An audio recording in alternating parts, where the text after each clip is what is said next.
It's so exciting to think about the future of our queer community in Vancouver and all the ways it will continue to grow and evolve. We've come so far over these past 50 years and there has been so much change. And we know that there are a lot of different factors that will impact where we go from here. We don't know exactly what lies ahead, but we want to explore the future that we as a community imagine for our city.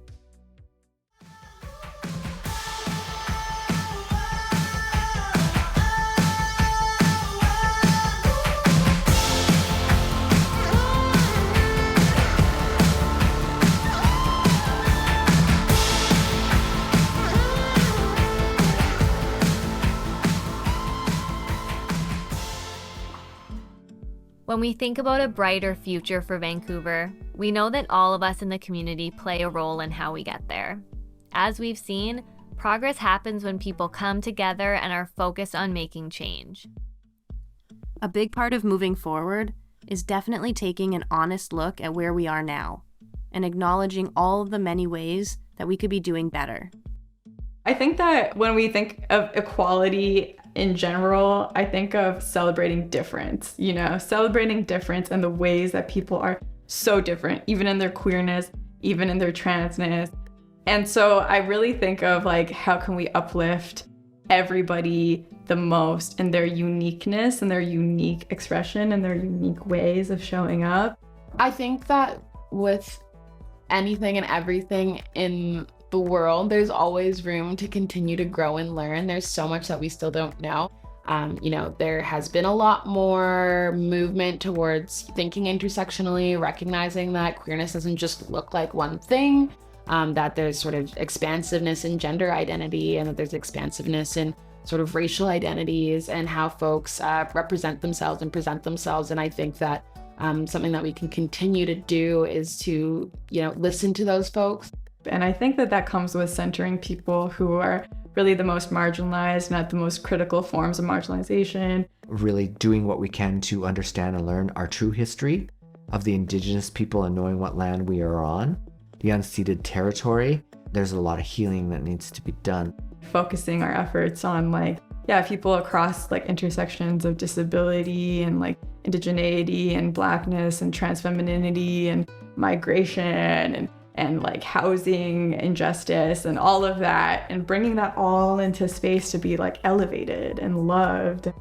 Listen to what their needs are. How do we continue to, meet each other's needs, whether that be accessibility needs or what someone needs to show up in the space and feel seen and heard and respected, and to keep, listening to each other and taking feedback without being defensive, and to commit to sort of not just within our queer community space, but in our everyday lives, these values of sort of thinking equitably and thinking from an anti-racist lens and continuing to unpack our privilege and sort of how that prompts us to perceive the world around us, and being real and vulnerable with the fact that, being queer enough doesn't mean that we are completely unproblematic and that we're gonna move through the world perfectly, admitting that to hurt people and experience hurt is just a part of life. So how do we continue to move through that in a way that is honoring everyone's identities and is respectful?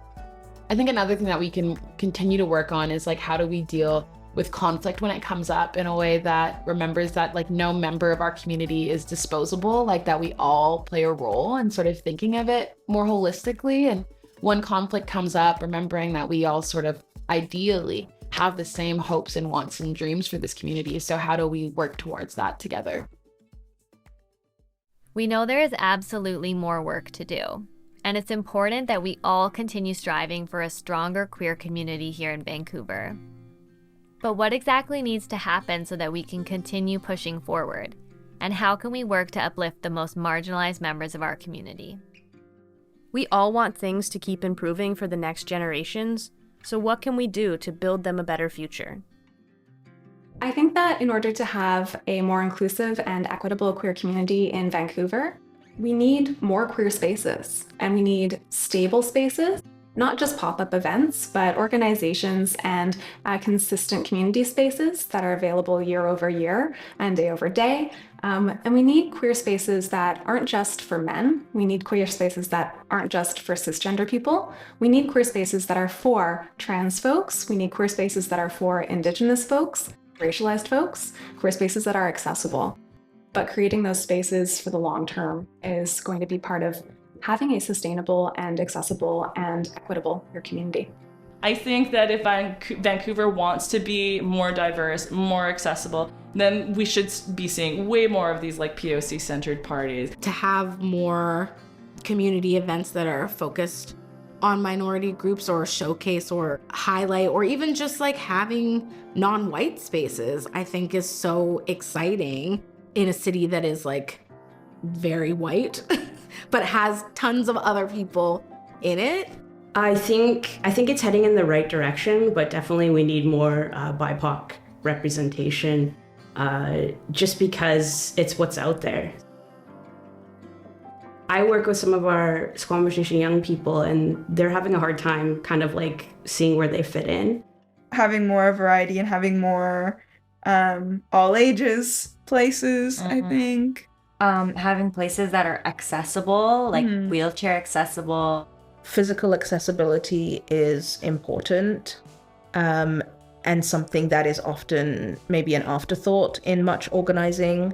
I love the fact that a lot of the parties too are starting to be like, hey, if you can't afford tickets, like then just email us and we'll give you a pay what you can like promo code or whatever, you know, like doing like any little extra thing to make that party goer's experience a little bit easier and that much more pleasant. Like, why not just do it?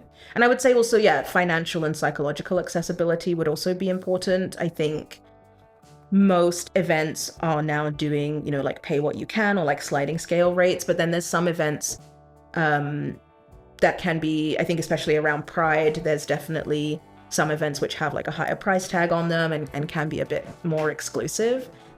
Having cost not be a barrier, acknowledging that not everyone can afford to like pay $20 every time they want to be in a room full of queer people, right? Yeah. Just having that more like intersectional focus in organizing. And yeah, you never, unless you invite people to speak from their lived experiences, you're never going to know all of the things that are missing. So I think just continuing that opportunity for more voices to be present and yeah, for people who've, you know, long held that power to be humble and to be open to change.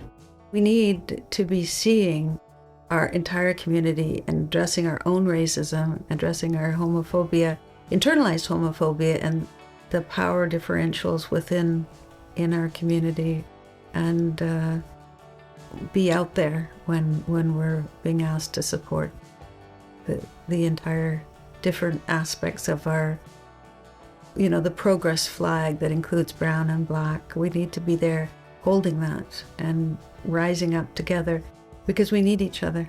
I think we you know, we're making good strides that way. You know, the inclusiveness for all of us, so all of the community, it's an evolving thing, and we all need to personally learn more, experience more. Yeah, there's just lots that we can all do personally just to gain awareness and educate ourselves. We just need to keep learning and then acting on those learnings. Even though there are many ways we can work to strengthen our local queer community, it feels like we all can remain hopeful that things are headed in the right direction and it will only continue to get better. Vancouver is a wonderful place to be queer, and we can keep building an even more beautiful future. Whatever obstacles or setbacks we face in this city, we can come back to our hope and to our imaginations and know that anything is possible. I hope people find home. Of course, queer people have always had to hide parts of themselves, and that's particularly painful. So my hope is that we continue to grow and flourish in the ways that we have over the last 50 years. I mean, honestly, it's quite extraordinary. I hope that for the next sort of generation of queer community coming up in Vancouver, that they will, you know, enter into a space that continues to evolve and learn more and be like smarter and more effective and more efficient, which I already know is going to happen. I want to continue to see like a wide array of different types of queer events and parties. And I want to continue to see people in their individual sort of communities sort of showcase that and sort of show all the different ways that queerness can look. And that queerness, again, doesn't just look like one thing, and people being able to show up as their full selves.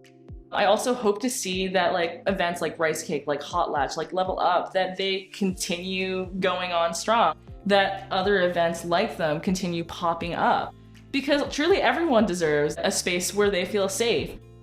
I also hope that more parties like this come out, more POC-centered spaces come out, and that more generations of artists, of queer POC artists come out. They find like where they find themselves somewhere on stage, maybe they find themselves on a dance floor, but wherever they are, they just find themselves feeling safe, comfortable, and like their most free self.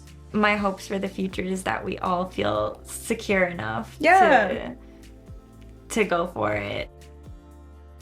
I hope all the queer people feel like safety to call themselves artists, to see themselves represented, and like to believe that they can. The brilliance of Vancouver's queer community is difficult to even put into words. Being a part of it is so incredibly special, and even though we are all unique and have such different experiences, we are all deeply connected. So what does it really mean to be queer? And what does it mean to be a part of this queer community? The community that comes from queerness is such a huge thing, and I definitely have found that since I've moved to Vancouver. I often like to joke that I don't have straight friends anymore, but it's like when I look at the people who I'm able to surround myself with and all of the different perspectives and the different people who come from all these different lived experiences, and we have this kind of thing that unites us, is really cool, and it's really interesting, and it's like nobody interacts with queerness in the same way. It's like, wow, that's just like one word of this one bigger thing that brings us kind of all together.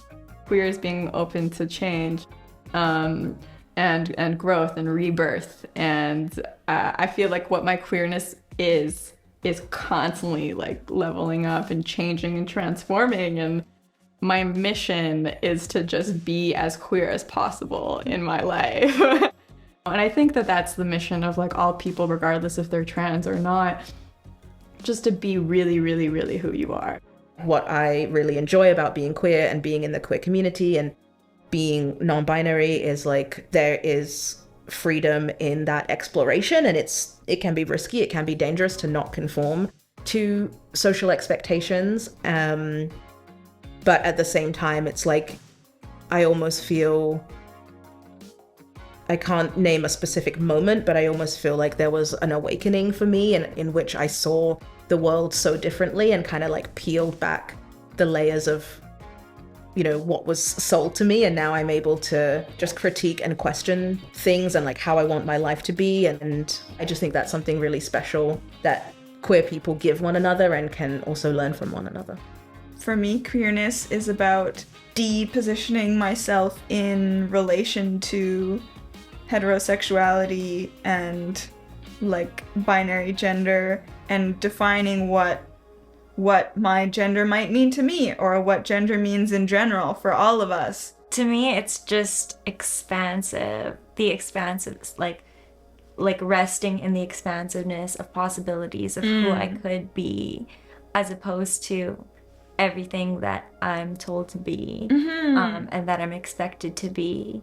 And it means just unlearning the script that is so programmed into our minds. Imagining a different world, I think, in a lot of different ways, and feeling confident in like knowing yourself, which I guess is not exclusive to being queer, but for me that's a huge part of my queer identity, is that the knowledge I have of who I am is true, and that it is flexible, it is changing, it might not be the same throughout my life, but that I'm the keeper of that knowledge, I guess, and no one can tell me differently, even if the world might really try to. I think that the way I identify within the queer community feels hard to pinpoint as just one thing.